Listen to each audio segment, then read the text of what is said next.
கிறிஸ்துவுக்குள் பிரியமான கர்த்தருடைய பிள்ளைகள் ஒவ்வொருவருக்கும் ஆண்டவராகிய இயேசு கிறிஸ்துவின் நாமத்தில் வாழ்த்துக்கள். கர்த்தர் உங்கள் ஒவ்வொருவரையும் ஆசீர்வதிப்பாராக. 1 பேதுரு 2 அதிகாரம் 24 வசனம் கூறுகிறது, நாம் பாவங்களுக்கு செத்து நீதிக்கு பிழைத்திருக்கும்படிக்கு அவர் தாமே தமது சரீரத்திலே நம்முடைய பாவங்களை சிலுவையின் மேல் சுமந்தார், அவருடைய தழும்புகளால் குணமானீர்கள் என்று சொல்லி. ஆமேன். நாம் ஒவ்வொருவரும் இன்றைக்கு சுகத்தோடு நாம் ஒவ்வொருவரும் வியாதிகளிலிருந்து விடுதலை பெற்று இருக்கிறோம் என்றால் அது ஆண்டவராகிய இயேசு கிறிஸ்துவின் மூலமாக மட்டுமே தான்.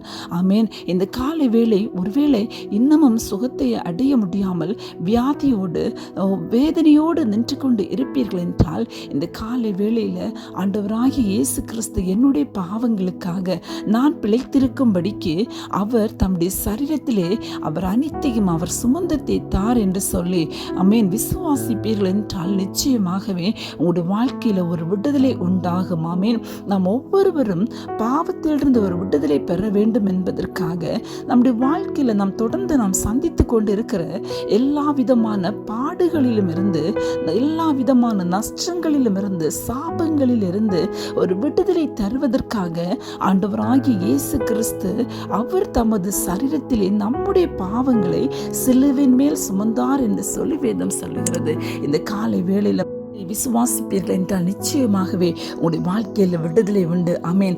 தேவனுடைய கரத்தில் நம்மளை முழுவதுமாக ஒப்பு கொடுப்போமா?